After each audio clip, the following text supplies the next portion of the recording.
Hello everyone. कैसे हो आप लोग? सी आज का जो हमारा टॉपिक है चाइल्ड डेवलपमेंट का नेक्स्ट टॉपिक रहेगा वो है हेरिडिटी एंड इन्वायरमेंट। ठीक है। देखो, आज हम ये चीज देखेंगे कि एक तो हेरिडिटी एंड इन्वायरमेंट क्या होती है, इसका चाइल्ड डेवलपमेंट में क्या रोल है। ठीक है, अगर ये चाइल्ड डेवलपमेंट पेडागोजी में अगर ये टॉपिक है हेरिडिटी, तो इसका इसका रोल क्या है, इन्फ्लुएंस क्या है चाइल्ड के ऊपर और उसके डेवलपमेंट पे, और हम एक टीचर उसे स्कूल में कैसे इम्प्लीमेंट कर सकता है, मींस इसकी एजुकेशनल इम्प्लीकेशंस भी देखनी है कि हेरिडिटी इन्वायरमेंट की एजुकेशन इम्प्लीकेशंस क्या हो सकती हैं। ठीक है, तो पहले हम देखेंगे कि हेरिडिटी क्या है। हेरिडिटी बायोलॉजिकल टर्म है। ठीक है, ये मीन्स इसमें थोड़ा बायोलॉजिकल मटेरियल ज्यादा रहेगा कि इसमें बायोलॉजी समझनी पड़ेगी, थोड़ा सा हमें जीन्स जेनेटिक्स ये सब चीजें देखनी है, सेक्स डिटर्मिनेशन क्या होगा। ठीक है, तो पहले हम समझेंगे हेरिडिटी को, फिर हम इन दोनों के इंटरेक्शन को समझने वाले हैं। ठीक है, तो चलो लेट्स स्टार्ट इट। देखो, हेरिडिटी क्या है, ये हेरिडिटी हेरिडिटी ही सब कुछ है। ठीक है, अगर हम यहाँ पे हैं तो हेरिडिटी की वजह से ही हैं, क्योंकि अगर ये जो जीन्स आगे आगे जो फॉर्मेशन हो रही है, मतलब आगे बच्चे जो आ रहे हैं, न्यू जनरेशन आ रही है, किसकी वजह से आ रही है, ये सब तो हेरिडिटी का ही तो काम है। ठीक है, तो जो पेरेंट्स से जीन्स जा रहे हैं आगे चाइल्ड में, उसे कहते हैं हेरिडिटी। वो जो जी ट्रांसफर ऑफ जीन्स, जो transfer of genes from parents to child, उसे कहते हैं हेरिडिटी। सी देखो, transfer of genes from parents to child।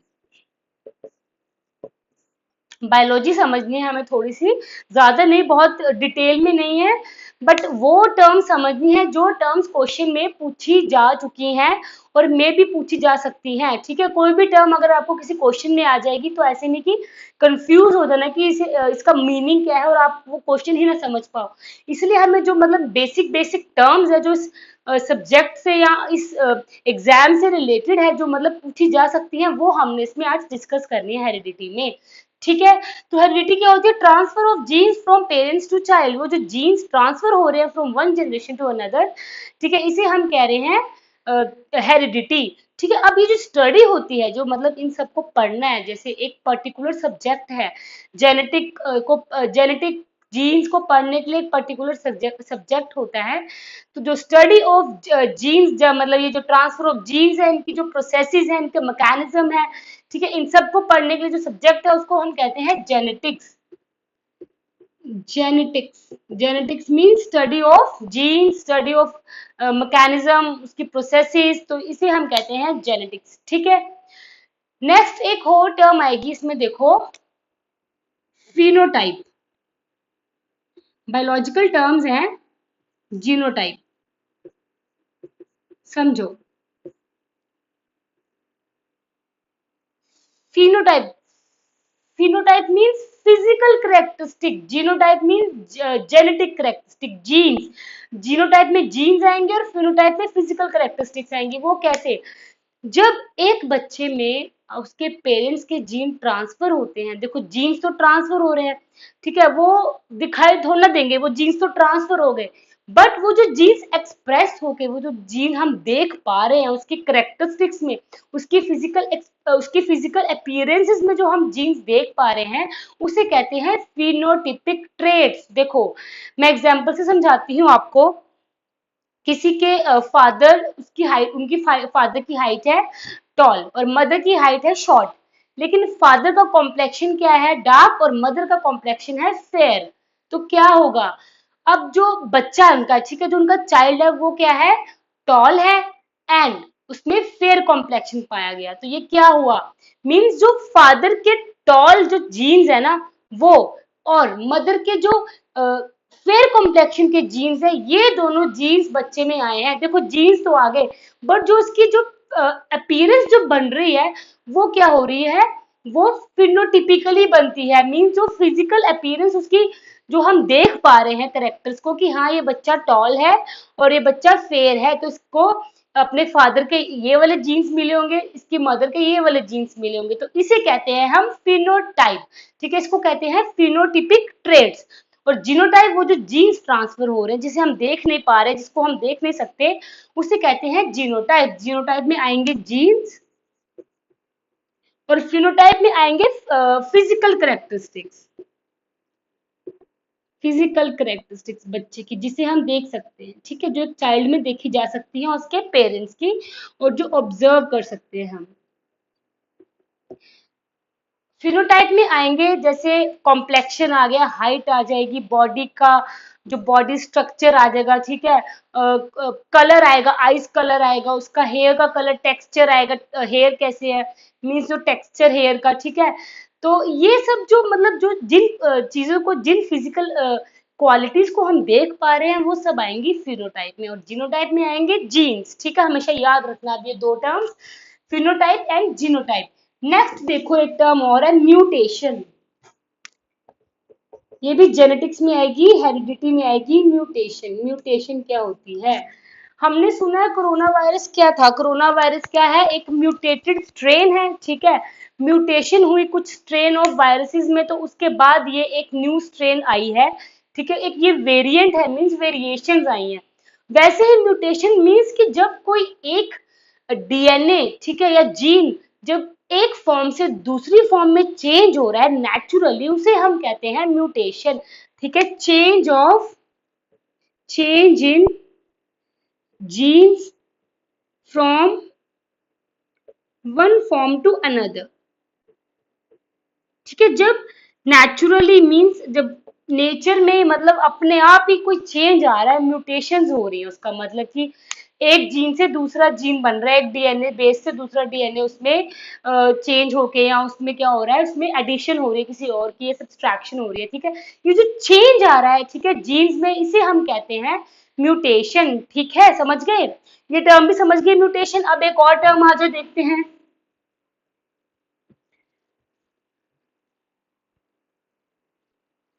Chromosomes. Chromosomes क्या होते हैं? ये क्या होते हैं? क्रोमोसोम्स, जो कि सेल, ह्यूमन बॉडी में कितने सेल्स, मिलियन ट्रिलियन सेल्स होते हैं, ठीक है। सेल क्या होता है? बॉडी फंक्शन, ठीक है, ये फंक्शनिंग में, बॉडी की फंक्शनिंग में काम करता है। हर एक मेटाबॉलिज्म क्या करता है, किसका काम है? सेल का करना, ठीक है। तो सेल के अंदर क्या होता है? न्यूक्लियस, न्यूक्लियस में होंगे क्रोमोसोम। ये जो क्रोमोसोम्स होते हैं, ये कितने होते हैं? 23 पेयर्स ऑफ क्रोमोसोम्स होते हैं, 23 पेयर्स ऑफ क्रोमोसोम। इस चीज में कंफ्यूज नहीं होना आपने, 23 पेयर में होंगे, और अगर हम इसको सिंगल देखेंगे तो ये होंगे 46 क्रोमोसोम्स। ये क्वेश्चन पूछा गया था कि 23 पेयर में है, ठीक है। जब पेयर आएगा ना, आपने कंफ्यूज नहीं होना है कि आपने लिखना है 23 क्रोमोसोम, 23 नहीं है, 23 पेयर में पाए जाएंगे, ठीक है, वो जोड़े में पाए जाते हैं। और सिंगल देखें तो 46 क्रोमोसोम होते हैं एक ह्यूमन में, ठीक है, मीन्स इतने क्रोमोसोम इसमें होंगे। अब क्या होगा कि जब ये जो क्रोमोसोम होते हैं, ठीक है, अब जो बच्चे की जो सेक्स डिटर्मिनेशन होती है, जब हमें देखना है कि बच्चे का जो, एक चाइल्ड का जो सेक्स है, जो मेल है या बेबी गर्ल है या बेबी बॉय है, ये कैसे मतलब पता चलता है, ये सेक्स डिटर्मिनेशन कैसे होती है? तो देखो, 23 क्रोमोसोम में से 22 क्रोमोसोम्स क्या होंगे? ऑटोजोम्स। ऑटोजोम्स मीन्स ये सब में सेम है, इनका सेक्स डिटर्मिनेशन का, इनका सेक्स डिटर्मिनेशन में कोई काम नहीं, और ये सब में सेम रहेंगे। बट जो मेन डिफरेंस आएगा, ठीक है, वो आएगा 23rd में, मीन्स जो वन क्रोमोसोम है वो कौन सा होगा? Sex chromosome.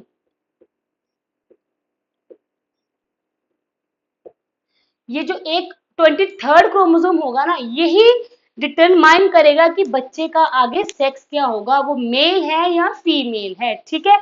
चलो अब सेक्स डिटर्मिनेशन के प्रोसेस को समझते हैं।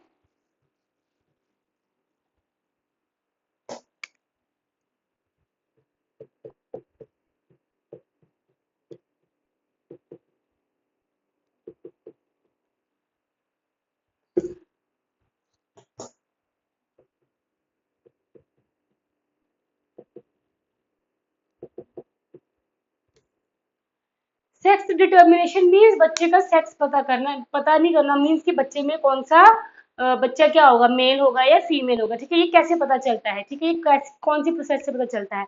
रिप्रोडक्शन होती है, ठीक है, जब मेल स्पर्म फीमेल एग जब आपस में रिप्रोड्यूस होते हैं तो क्या होता है आगे, वो बेबी जाइगोट बनता है। जाइगोट मीन्स अभी जस्ट बच्चा फर्स्ट मंथ जब होता है, कंसीव होता है, at the time of conception जो प्रोसेस स्टार्ट होती है जाइगोट बनने से, उसे हम कहते हैं रिप्रोडक्शन। जब मेल स्पर्म और फीमेल एग या ओवम आपस में रिप्रोड्यूस हो जाते हैं, ठीक है, तब क्या होता है, कंसेप्शन होता है, एक बेबी कंसीव होता है। उस टाइम क्रोमोसोम्स देखो, अब आप लोग समझो इस चीज को, एक्स एक्स क्रोमोसोम्स बताया था ना, पेयर में होंगे क्रोमोसोम्स, तो एक्स एक्स जो क्रोमोसोम होते हैं ये सेक्स क्रोमोसोम है, ठीक है।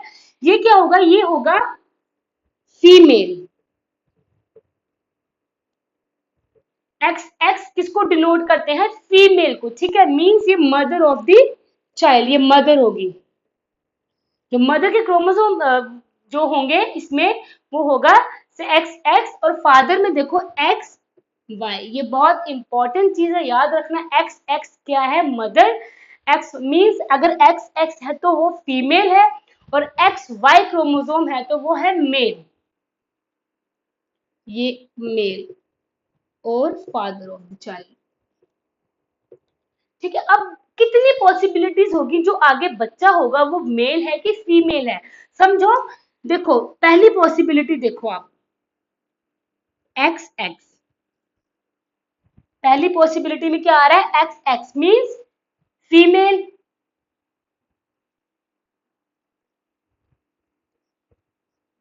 X Y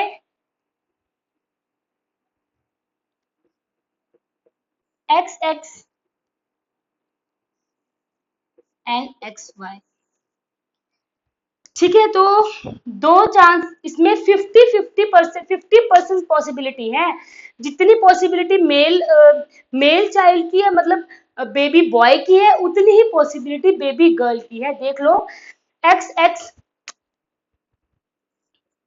female, male, female and male, ठीक है। तो 50% पॉसिबिलिटी है कि जो चाइल्ड होगा वो गर्ल है या बॉय है। और ये कौन डिसाइड कर रहा है, किसका स्पर्म डिसाइड कर रहा है, ये देखो, ये जो y है यहाँ पे, इसी से तो डिसाइड हो रहा है ना कि बेबी मेल है या फीमेल है, ठीक है। अगर किसी में, अगर x में y आ रहा है मीन्स वो मेल है, अगर ये x आएगा तो मीन्स वो फीमेल है। तो ये जो y है, ये जो मेल है ना, मेल है, मेल डिटरमाइन करते हैं कि जो बेबी का जो सेक्स है वो मतलब मेल होगा आगे या फीमेल होगा। ये जो y क्रोमोसोम है ना मेल में, ये आगे डिसाइड करता है, ठीक है। ये डिसाइडिंग फैक्टर रहेगा, हमेशा याद रखना, ठीक है। तो कंसेप्शन के टाइम पे क्या होता है, ये 22 क्रोमोसोम जाएंगे, ठीक है, एक सेक्स क्रोमोसोम होगा।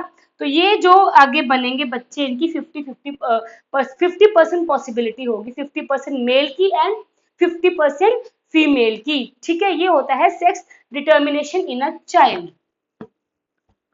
एक और टर्म देखते हैं आगे, इसी से रिलेटेड टर्म है आइडेंटिकल ट्विंस,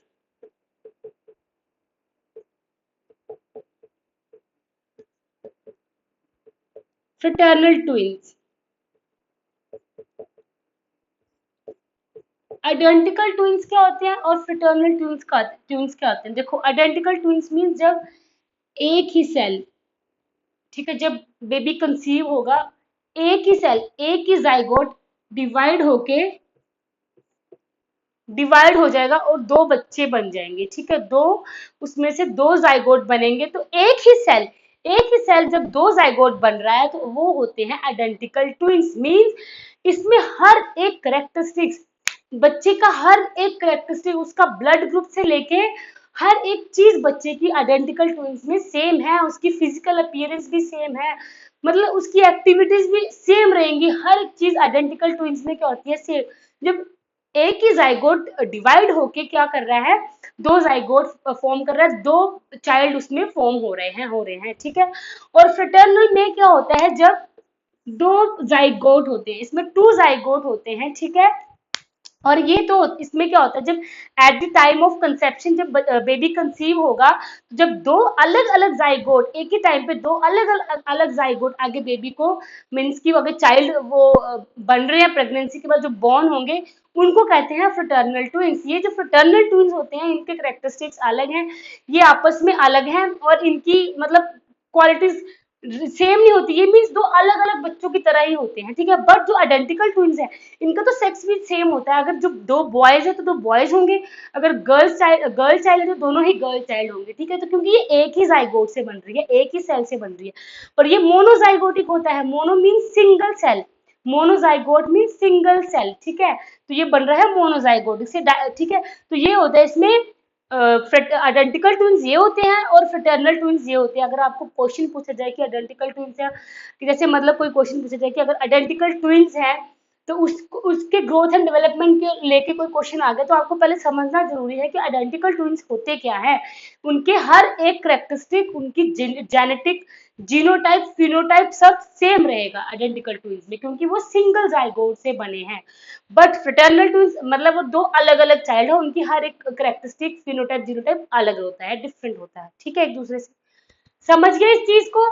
ये बेसिक टर्म्स थी। अगर आपको एक क्वेश्चन में एक टर्म लिख के इसमें से कोई भी आएगा, तो आपको कंफ्यूज नहीं होना, और आपको ये नहीं होना चाहिए कि ये टर्म का मतलब क्या है, आपको मीनिंग पता होना चाहिए, ठीक है।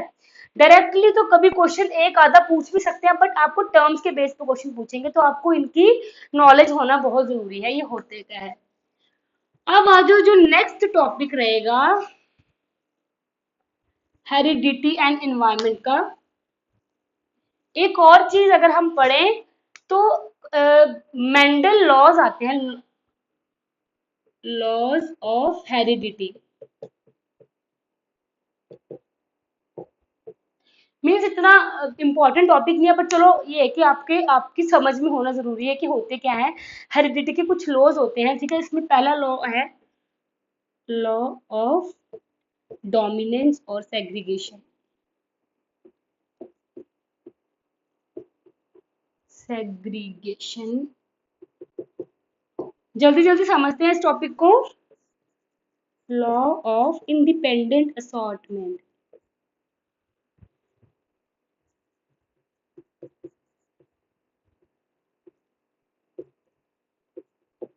ग्रीगर मेंडल ने एक एक्सपेरिमेंट किया था मटर के दानों पे, पीस पे, और उसमें उन्होंने देखना था कि इस एक्सपेरिमेंट के लिए कि कौन से करेक्टर, कौन से ट्रेड्स क्या हो रहे हैं, वो डोमिनेंट है, कौन से रिसेसिव है, सेग्रीगेशन कैसे होता है, इंडिपेंडेंट। उन्होंने एक्सपेरिमेंट से मतलब अगर हम इसको ह्यूमन साइकोलॉजी में या ह्यूमन डेवलपमेंट में देखें, तो इसमें ये जो पहला लॉ ये कहता है कि हर एक ट्रेट जो बच्चे में या फिर जो ह्यूमन में ट्रेट होते हैं, वो एक दूसरे से पहले सेग्रीगेट होंगे, मतलब अलग होंगे, फिर उसके बाद जाके वो एक्सप्रेस होंगे। और उसमें हर एक में एक डोमिनेंट करेक्टर होता है, एक रिसेसिव होता है, ठीक है। जैसे मैंने आपको एग्जांपल दिया कि टॉल, एक फादर टॉल है एंड डार्क कॉम्प्लेक्शन है, मदर क्या है, शॉर्ट है बट फेयर कॉम्प्लेक्शन है।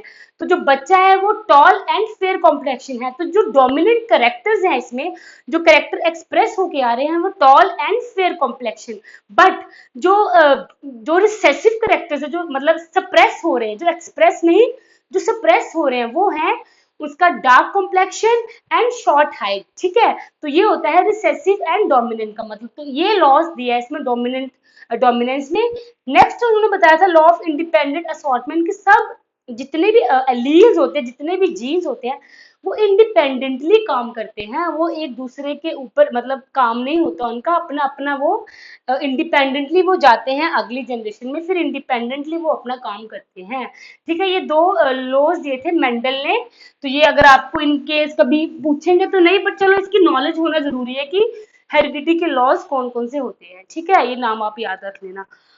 अब देखते हैं कि लॉज ऑफ हेरिडिटी के बाद हमने देखना है कि हेरिडिटी और इन्वायरमेंट ये बच्चे को अफेक्ट कैसे कर सकती है। अब समझ लिया आपने चीजें कि लॉज की हेरिडिटी होती क्या है, मतलब हेरिडिटी क्या है, जीन्स हैं बच्चे के, जो फिजिकल करेक्टर, जो जेनेटिक करेक्टर बच्चा ले रहा है अपने पेरेंट्स से, उसका इंटेलिजेंस लेवल, उसकी क्रिएटिविटी, स्किल्स, बहुत कुछ बच्चा पोजेस करता है अपने पेरेंट्स से अपने आप में, तो ये सब आते हैं हेरिडिटी में। इन्वायरमेंट क्या होता है?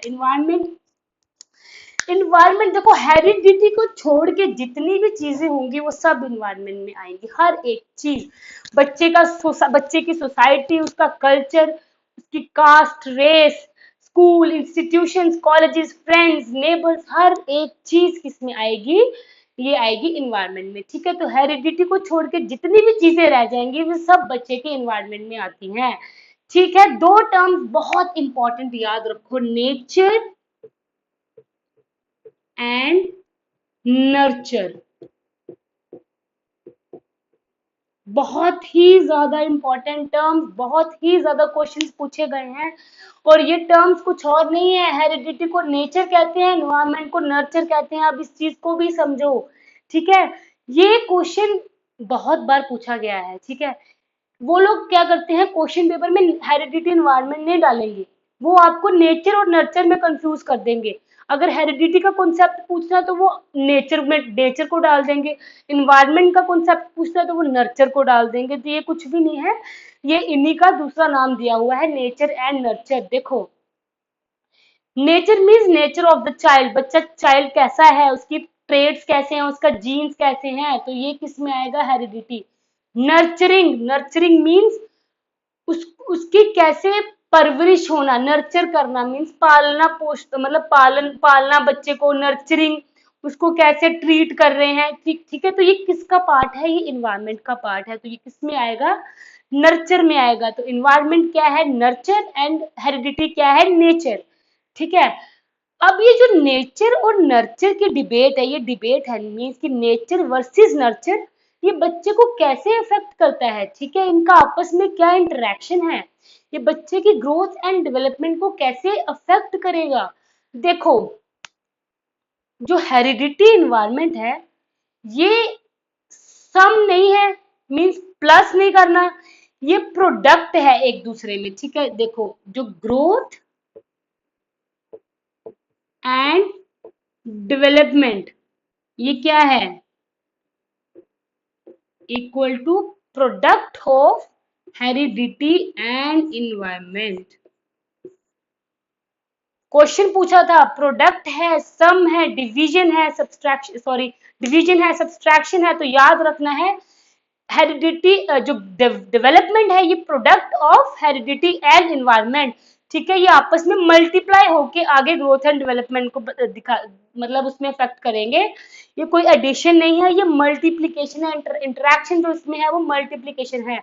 तो ये इक्वेशन आपने याद रखनी है, growth and development equal to heredity and environment, ये याद रखना है, ठीक है। आपस में इंटरप्ले करेंगे, हेरिडिटी एंड इन्वायरमेंट का दोनों का ही इक्वल इफेक्ट होता है बच्चे पे, मींस कि इक्वल इन द सेंस कि मतलब ये नहीं है कि हेरिडिटी भी 50%, अगर 50% हेरिडिटी है तो 50% इसमें इन्वायरमेंट है, वेरिएशंस रहेंगी, बट जो मतलब कि एक बच्चे की ओवरऑल हेल्थ, उसका ओवरऑल मेंटल प्रोसेसेस, उसकी ओवरऑल ग्रोथ एंड डेवलपमेंट है, सब पे कौन अफेक्ट करता है? उसकी हेरिडिटी एंड इन्वायरमेंट, ठीक है। ये interplay of heredity and environment है जो बच्चे के डेवलपमेंट को अफेक्ट करती है, समझ लो इस चीज को। तो ये क्वेश्चन बहुत इंपॉर्टेंट है।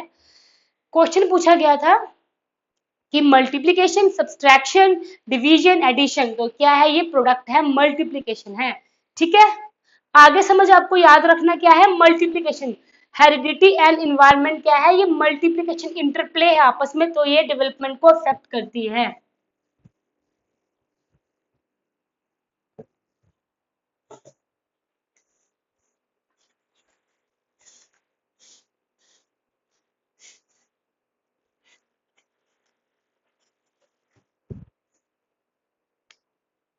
एक और चीज देखो, अब इसका हम थोड़ा सा डिफरेंस देख लेते हैं हेरिडिटी एंड इन्वायरमेंट का।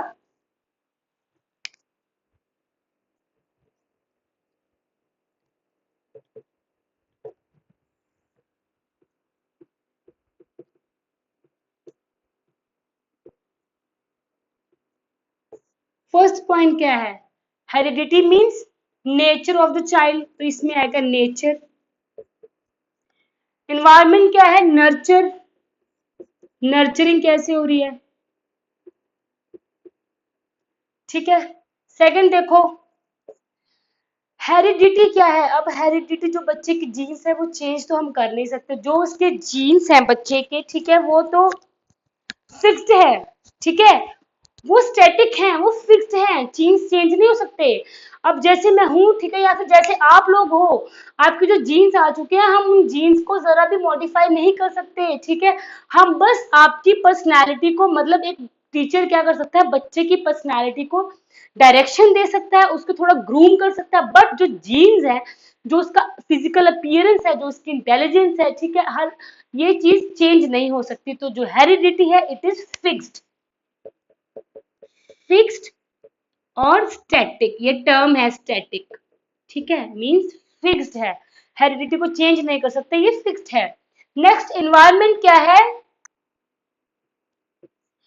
एनवायरनमेंट तो चेंज हो सकता है। एक बच्चा अगर आज कोई बच्चा एक गांव में रह रहा है तो वो सिटी में भी जा सकता है, ठीक है, उसके आसपास का माहौल भी चेंज हो सकता है। वो अगर एक स्कूल से दूसरे स्कूल जा रहा है तो उसका एनवायरनमेंट टाइम के साथ साथ चेंज हो रहा है, एक कल्चर से दूसरी कल्चर में भी शिफ्ट हो सकता है, एक कंट्री से, एक सिटी से दूसरी सिटी या कंट्री में भी जा सकता है। तो एनवायरनमेंट क्या हो रहा है, एनवायरनमेंट तो चेंज हो रहा है ना, तो ये क्या है, ये डायनेमिक प्रोसेस है। Dynamic means it can change, we can change it,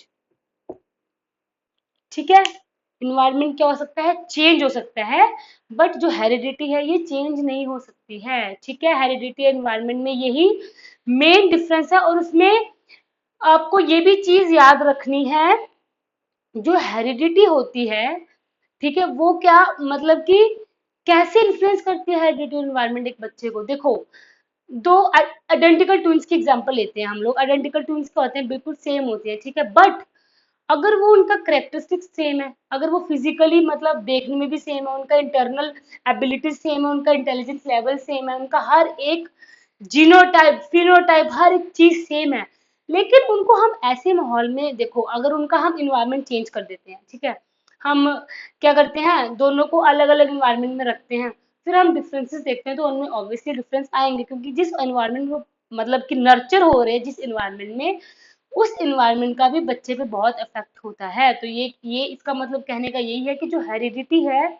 और इन्वायरमेंट है, दोनों आपस में ही मिलके बच्चे की ग्रोथ एंड डेवलपमेंट को अफेक्ट करते हैं। तो दोनों का इंटरेक्शन, इंटरप्ले बहुत जरूरी है बच्चे की ग्रोथ एंड डेवलपमेंट पे। दोनों ही बच्चे की डेवलपमेंट को क्या करते हैं, अफेक्ट करते हैं, इन्फ्लुएंस करते हैं, ठीक है। तो इसके जो हमें इसमें पॉइंट याद रखने हैं वो ये है कि जो हेरिडिटी है वो नेचर है, चाइल्ड का नेचर, नेचर ऑफ चाइल्ड, ठीक है। और जो इन्वायरमेंट है वो क्या है, नर्चर। तो ये नेचर वर्सेस नर्चर से बहुत क्वेश्चंस पूछे जाएंगे, पूछे जाते हैं। हेरिडिटी को कंफ्यूज कर देते हैं कि ये हेरिडिटी के मतलब कि उसके जगह ये नेचर कर देंगे कि ये नेचर है या ये नर्चर है। तो आपको बस यही याद रखना है, nature means heredity, nurture means environment, ठीक है। और ये क्या है, जो नेचर है बच्चे का उसको चेंज नहीं कर सकते, जीन्स को चेंज नहीं कर सकते, ये फिक्स है, स्टैटिक है, बट इन्वायरमेंट को चेंज किया जा सकता है, ये डायनेमिक है, ये चेंजेबल है, ठीक है। और मतलब ये जो इक्वेशन है, growth and development equal to heredity and environment, means कि ये प्रोडक्ट है, ना कि कोई सम है, ना ही कोई सम है, मल्टीप्लीकेशन है, ये ना सम है, ना डिवीजन है, ना सब्सट्रैक्शन है, कोई और चीज नहीं है। जो ग्रोथ एंड डेवलपमेंट है ये किसका इंटरप्ले है, हेरिडिटी एंड एनवायरनमेंट का। और ये क्या है, प्रोडक्ट है, heredity equal, growth and development is equal to product of heredity and environment, ठीक है। इतना हो गया। और एक और चीज है कि ऐसा नहीं कि अगर ये इंटरप्ले है या फिर ये 50-50 है, ये 50-50 नहीं है कि 50% हेरिडिटी और 50% एनवायरनमेंट है। ये तो मतलब कि वेरी करेगा। देखो, 70 किसी चाइल्ड में 70% इन्वायरमेंट भी हो सकता है जो इफेक्ट कर रहा है, ठीक है, मतलब इन्वायरमेंटल फैक्टर्स भी हो सकते हैं जो उसको इफेक्ट कर रहे हैं। और 70% क्या हो सकते हैं, उसके हेरिडिटी फैक्टर्स भी होते हैं जो बच्चे को इफेक्ट कर रहे हैं। मतलब 70-30 रेशियो हो सकती है, 60-40 रेशियो हो सकती है, और 20-80 रेशियो, कुछ भी हो सकता है। अब ये नहीं है कि 50-50 रेशियो है, रेशियो वेरी करेगी, ये हम नहीं कह सकते कि रेशियो क्या है इनकी आपस में, ठीक है। अब अगर हम हेरिडिटी के कुछ करेक्टर्स देखें तो देखो ना, हेरिडिटी में कौन कौन से करेक्टर्स आ सकते हैं, जीन्स कैसे आ सकते हैं, बच्चे की जो फिजिकल अपीयरेंस है, ठीक है, बच्चे का जो फिजिकल अपीयरेंस है वो क्या आता है हेरिडिटी में। बच्चे का इंटेलिजेंस इंटेलिजेंस आएगा हेरिडिटी में, उसकी स्किल्स, ठीक है, उसका स्किल्स कोई मतलब कि कोई इंटरनल, जितने भी इंटरनल अगर कोई बच्चे को डिजीज है कुछ ऐसी, ये सब चीजें आएंगी हेरिडिटी में। और इन्वायरमेंट में क्या आएगा, उसकी सोसाइटी कल्चर, उसका जितना भी नेबर फ्रेंड्स इंस्टीट्यूशंस, मतलब वही जैसे मैंने आपको बताया कि हेरिडिटी को छोड़ के हर एक चीज बच्चे की किस में आती है, उसके इन्वायरमेंट में आती है। ठीक है, आगे समझिए चीजें आपको, हेरिडिटी और इन्वायरमेंट क्या होता है और इसका क्या इफेक्ट हो सकता है बच्चे पे। अब कुछ एजुकेशन इम्प्लीकेशंस पढ़ी जाए इसकी, तो देखो इसमें क्या है, जो एक टीचर है, टीचर को ये पता होना चाहिए कि हेरिडिटी या फिर इन्वायरमेंट कैसे बच्चे की डेवलपमेंट को अफेक्ट कर सकता है। अगर कोई बच्चा फॉर एग्जांपल, किसी बच्चे की डेवलपमेंट अच्छी नहीं हो रही है, ठीक है, उसकी जो मेंटल एबिलिटीज हैं या उसकी जो लर्निंग एबिलिटीज वो ठीक नहीं चल रही हैं, तो उसको पता होना चाहिए टीचर को कि ये हेरिडिटली, ये मतलब जेनेटिकली इसमें प्रॉब्लम है कि यहाँ इसको वैसा इन्वायरमेंट नहीं मिल रहा है। इस चीज की समझ होना बहुत जरूरी है, ठीक है, कि बच्चे में ये ऐसे जीन्स हैं कि जिसको हम चेंज ही नहीं कर पाएंगे, मतलब ये इसके इनबिल्ड जीन्स हैं, ये इसके जेनेटिक्स फैक्टर्स हैं, इसको हम चेंज नहीं कर पाएंगे, या फिर कुछ ऐसा जिसको कंडीशंस ऐसी नहीं मिल रही, इसको इन्वायरमेंट ऐसा नहीं मिल रहा जिससे ये बच्चा अच्छे से पढ़ नहीं पा रहा है, इसकी अच्छे से डेवलपमेंट नहीं हो रही। तो ये है, इसीलिए हेरिडिटी और इन्वायरमेंट की नॉलेज होना टीचर को बहुत जरूरी है, क्योंकि यही चीजें बच्चे को वो क्लासरूम में वो मतलब कि इम्प्लीमेंट कर पाएगा। और एक और चीज, जैसे जो उसकी टेक्निक्स होती हैं बच्चे को पढ़ाने की, ठीक है, जो टीचर मेथड यूज करेगा, अपने डिफरेंट मेथड यूज करेगा, वो इन चीजों को नजर रखते हुए करेगा कि यार देखो इस बच्चे की हेरिडिटी और इन्वायरमेंट, या उसका इन्वायरमेंट कैसा मिल रहा है, उसकी सोसाइटी, उसके पेरेंट्स उसे कैसे ट्रीट कर रहे हैं, ठीक है, और या फिर उसमें वो उसका बैकग्राउंड क्या है, उसकी अपब्रिंगिंग बैकग्राउंड सब कुछ देखते हुए, मींस वो टीचर देख सकता है कि हाँ अब इस बच्चे की डेवलपमेंट कैसे हो रही है, ठीक है। तो जो भी मतलब कि लैक मीन्स कमियां हैं जो आ रही है एक बच्चे में, वो भी बच्चे में आराम से टीचर फिल कर सकता है, अगर टीचर को इस चीज की नॉलेज है कि हेरिडिटी और इन्वायरमेंट होती क्या है। ठीक है, ये होता है हेरिडिटी एंड इन्वायरमेंट। तो ये अफेक्ट बच्चे पे, ये बच्चे की ग्रोथ एंड डेवलपमेंट पे बहुत ज्यादा अफेक्ट होता है। मीन्स कि हम जो एक इंसान है वो सम टोटल है हेरिडिटी एंड इन्वायरमेंट का, हम इन्हीं से ही बने हैं, हम जीन से बने हैं, हम इन्वायरमेंट से बने हैं, हम सम टोटल हैं, ठीक है। हम जो हमारी ओवरऑल जो पर्सनालिटी कह लो, इंटरनल प्लस एक्सटर्नल, हमारी हर एक टाइप्स, हमारी जो डोमेन्स डेवलपमेंट की है, वो सब किससे बनी है, वो हेरिडिटी एंड इन्वायरमेंट से ही बनी है। तो इसीलिए इस टॉपिक की, सब्जेक्ट की समझ होना बहुत जरूरी है एक टीचर में, ठीक है। आगे आपको ये टॉपिक समझ, अगर आपको इस टॉपिक पे कोई भी डाउट है तो प्लीज आप मुझे क्वेश्चन कर लेना, मैं आपको आंसर दूंगी इस चीज का। बट जो मेन मेन टर्म्स मैंने आपको समझाई हैं कि हेरिडिटी में कौन सी टर्म्स हो सकती हैं और इन्वायरमेंट कैसे मतलब अफेक्ट कर सकता है एक बच्चे की ग्रोथ एंड डेवलपमेंट को, इनका जो प्रोडक्ट क्या, इनका जो रिलेशन है वो क्या है, वो प्रोडक्ट होता है, ठीक है। और फादर ऑफ जेनेटिक्स कौन होते हैं, कौन है, ग्रीगर मेंडल, जॉन ग्रीगर मेंडल। मेंडल को फादर ऑफ जेनेटिक्स बोला गया है, उन्होंने जेनेटिक स्टडीज की हैं, ठीक है, उन्होंने ट्रेड्स के बारे में, अलील्स में, जीन्स में, हर एक चीज उन्होंने स्टडी की है कि कैसे जीन्स ट्रांसफर हो रहे हैं एक जनरेशन से अनदर से, फिर फर्स्ट टू सेकंड, सेकंड से थर्ड, कैसे मतलब ये जीन्स ट्रांसफर होते हैं, ठीक है। तो ये था हेरिडिटी एंड एनवायरनमेंट हमारा टॉपिक आज का। कोई भी डाउट है प्लीज आप क्वेश्चन करो और अच्छे से समझो इस टॉपिक को। इसके जो प्रीवियस ईयर क्वेश्चन है वो हम डिस्कस करते हुए चलेंगे, जिससे आपको आपके कंसेप्ट फिर से क्लियर हो जाएंगे, और आपकी जो मतलब कि जो भी आपके डाउट्स भी हैं वो भी क्लियर हो जाएंगे, कि जैसे क्वेश्चंस एग्जाम में पूछे जाएंगे कि इस टॉपिक से रिलेटेड कौन कौन से क्वेश्चंस एग्जाम में पूछे जा सकते हैं, और इस टॉपिक से रिलेटेड मतलब कि कैसे क्वेश्चंस बन सकते हैं, ठीक है। ये भी हम प्रीवियस ईयर क्वेश्चन से आइडिया लगा लेंगे कि ये टॉपिक से ये क्वेश्चन बनते हैं, ठीक है। ऑलराइट, आई होप कि आपको ये टॉपिक अच्छे से समझ आ गया है, आपको अच्छे से समझ आ गया कि हेरिडिटी क्या होती है, इन्वायरमेंट क्या होता है, इन्वायरमेंट में क्या क्या आ सकता है, इन्वायरमेंटल फैक्टर्स कौन से होते हैं, ठीक है। और मीन्स इनमें आपस में जो मेन टर्म्स है, जो बेसिक जिसका जो आपको पता होना चाहिए कि ये जो टर्म्स है याद रखने वाली, ये आपको समझ लेनी है और याद रखनी है। और इसका प्रोडक्ट होता है डेवलपमेंट में क्या होता है, हेरिडिटी एनवायरनमेंट का प्रोडक्ट होता है, ठीक है। यही था आज का टॉपिक। Okay, thank you.